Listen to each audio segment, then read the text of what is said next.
Hey guys, what's going on? This is Travis P11. I want to welcome you back to the channel.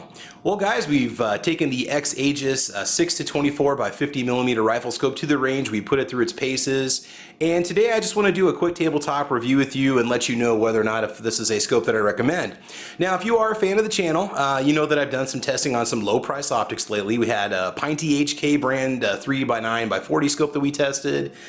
We've also had other brands that we've shown off on the channel. They've been relatively inexpensive. Sonic King is another one that comes to mind. Well, anyway, X-Aegis reached out to me and asked me if I'd like to try one of their scopes. And I'm currently looking for a new optic for my winter deer hunt. And I said, sure, I'd love to try it. And so they went ahead and sent me one. So what we have here, guys, is the X-Aegis, again, 6 to 24 power by 50 millimeter rifle scope. What we'll do is just kind of do a front to the back review of all the features and let you know a little bit about it, what you can expect if you buy it, what comes in the box. It is a $36.99 rifle scope when I checked the price as of, I think it was late August of 2018. I will have a discount code for the scope available for you too if you're interested. It will be below in the comment section below. And when I tested it on the Ruger American Ranch rifle chambered in 7.62 by 39. Okay, so just a little bit about the scope, the features, what can you expect when you get it. They claim that it's shockproof, fog-proof, and waterproof. Now, I tested it in high and low temperature, high humidity conditions this summer, okay, at the range. So it has been exposed to, we're talking 70–80% humidity, temperatures up into the 90s, and also temperatures in the 60s. So, and the lenses did not fog up at all. So that's definitely a good sign. As for being shockproof, I did tap the top and the sides of the your windage and elevation adjustment knobs with the muzzle brake off an AMD 63 AK-47. That's 8 ounces of steel. It does a pretty good job, and I thought maybe it would make the rifle lose zero. It did not. This is all documented on the target test that I'll be showing some footage of this here in just a minute for you. It's available on my channel if you want to check it out. The scope, it says it fits a Picatinny and Weaver rail only. Again, magnification is 6 to 24 power, objective diameter is 50 millimeters, your field of view is 28 feet at 100 yards. Click value, 1/8 of an inch at 100 yards. That seemed like it was accurate, but it seemed like I was making more of a correction every time I clicked the adjustment knobs at 100 yards than 1/8 of an inch, but it might have just been the way that I was shooting. But either way, it did hold zero, no problems whatsoever. It has 5 different levels of illumination, and it does illuminate between red and green. I did not need to use the illumination at all. It wasn't necessary because I was just shooting out in daylight conditions, and it does gather a lot of light. The large lens up in the front definitely brings in quite a bit of light for you. And then if we check out some of the footage here real quick of the accuracy when I was shooting it, I was just shooting I think it was 123, 122 grain, Tula full metal jacket, steel case ammo, and I was shooting a pretty good group. I had 1 or 2 flyers, but I mean, I was laying them down within probably about 2 inches of each other. I had a couple groups that were just about 1.5 inches, maybe around 1 inch, and it shot really well. I mean, it really did a fantastic job. It put over 100 rounds through it at the range. And I am seriously considering this as my my scope that I'm going to use for the deer hunt that I'm going to do in January. If you had some better ammunition, say maybe some Hornady Black, SST tip, 7.62 by 39 ammo, and a steady hand and a little bit of practice, there's no doubt in my mind that you can pull off sub 1 inch MOA at 100 yards with this. Even at 200 yards, I had very little trouble hitting targets whatsoever. A little bit more about the build of it. You do have your mil dot reticles and windage markings inside the scope. I did just use the first mil dot marking on it when I took it out to 200 yards. Did not shoot it beyond 200 yards the day that I was out. Just simply ran out of time and I was filming.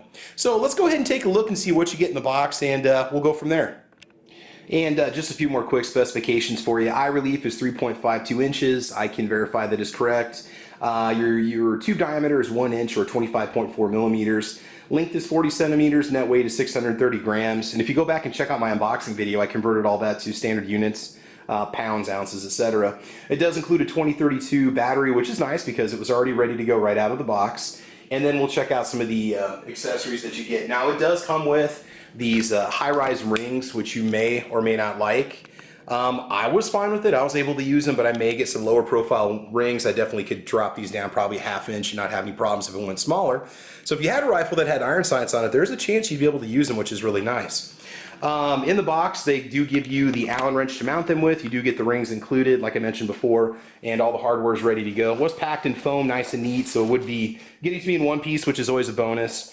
You've got this rubber eye cup that you can put on the back if you want to. If you do that, you obviously won't be able to use the flip up lens cover. I didn't need it. I mean, I was fine with the way that it was, and I had no trouble using it, but this is there for you if you want that option. I thought this was cool, but I just didn't need it. But you can use the flip-up lens cover with this. This is your sunshade. I was shooting at like 5 o'clock in the afternoon, and I shot with it on and with it without it, and didn't really notice a whole lot of difference. There's obviously more light gathering when you don't use this.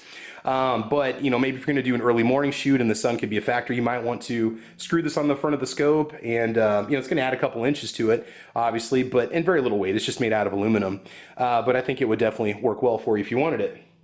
Instruction manual, straightforward, easy to use. It does say on the website that it has, I believe, a lifetime warranty, but they don't tell you what to do or who to contact if you have problems. Now, XAegis does have a Facebook page. You could check that out if you want to, and I think they would definitely take care of you. I've been in contact with them, and they're the ones that wanted me to try the scope. And they've been really great with communication, so hopefully if you have problems with it, you know, obviously if you get it through Amazon, you can make a return. It is available on Prime, and you can send it back for free. But after so many days, obviously you need to contact the manufacturer. All the hardware is just going to come in a little box. You do get a little lens cloth, which is nice to have, although the lenses were clean, all set to go right out of the box. All right, so just a quick little front to back tour here. All right, you've got your little flip up eye cap, which is great, no problems whatsoever. You do have your markings for, man, what does it go all the way down to? 25 yards out to infinity. I just set it at 100, and that's basically what I sighted it in for, and had very little trouble with it at all. It's a nice aluminum construction. It's got a nice powder coat finish on it.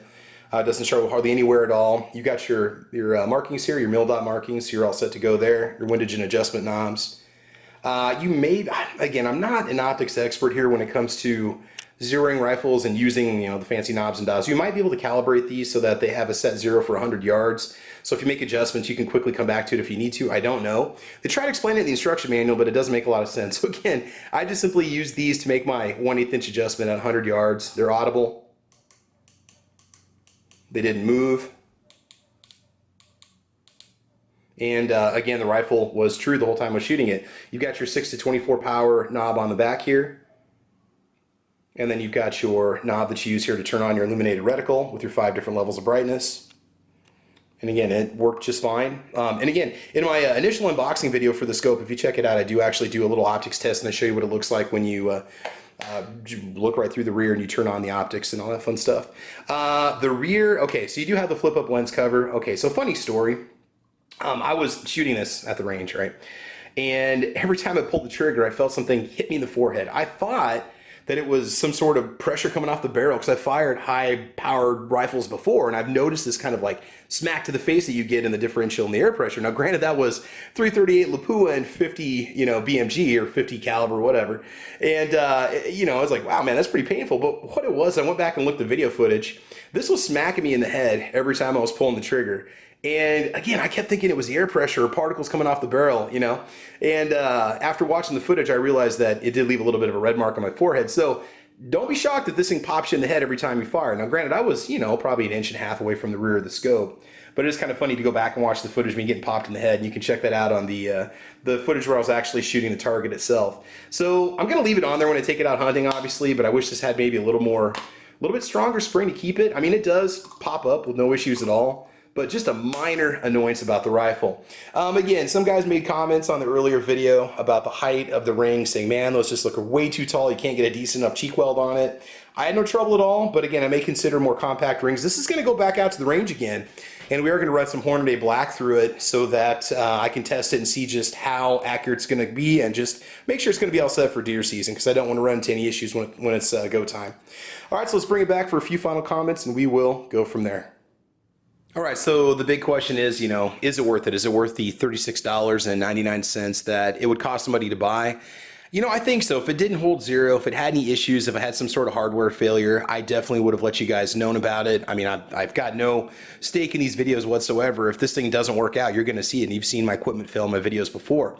I did put a little bit of thread lock compound on here, some blue Loctite on here. And that's just kind of par for the course. That's just something maybe you should consider doing on your rifle scopes anyway, especially if you got to worry about stuff coming loose, if you're going to be doing prolonged shooting sessions and so on.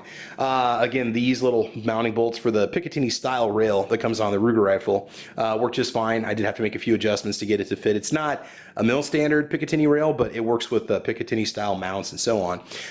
You know, I mean, if you want this for, say, a kid's first deer rifle, or you're on a tight budget, or you want something for a truck gun or something you're not worried about kind of banging around or losing or whatnot, you know, go ahead and get one. Pick one up, try one. If you don't like it, you can always send it back. You know, get out to the range and run it through its paces and see how it runs. I had no problems with it. It gets pretty good reviews on Amazon right now too. Not just counting mine, because I did write a favorable review for it because I was very happy with it. If it happens to fail in future videos, I'll make an update video and let you know what the problem is, and also talk about the manufacturer if I contact them, how they treat me, and what that whole process was about. But overall, man, it runs like a champ. I can tell you out to 200 yards, it's nice and clear. I don't think 300 yards would be much of a problem either. The optics are fine. It's just that you've got such a severe drop at 300 yards with 7.62 by 39. I just don't even really waste my time. Most of the deer that I take anywhere within 100 yards, maybe 150 tops. So that is it, guys. That's it. This was my review of the X-Aegis 6-24 by 50 millimeter rifle scope. Had a great time with it at the range. Ran fine. You know, I didn't, you know, subject it to excessive shock or bumping, but I think I did enough to really test it out. And again, that's all available. I'll put the links to my my other rifle test with that scope on it, with this scope on it, at the end of this video, so you guys can check it out. Otherwise, guys, please like or subscribe. You can check me out on Facebook, Twitter, Instagram, Gunstreamer, UGEtube, gunchannels.com, and my favorite, guntube.org. And also, you can support the channel on Patreon at patreon.com/TravisP11. Any money that goes into Patreon goes into ammunition to feed these hungry firearms. We got a lot of range tests we bring you, and we want to keep bringing you more. So, guys, that's it. Thanks for watching today. Please like or subscribe, and I want you to have fun. I want you to be safe, and as you know, we will talk to you soon. Stay tuned, guys. More footage coming your way. All right, bye-bye.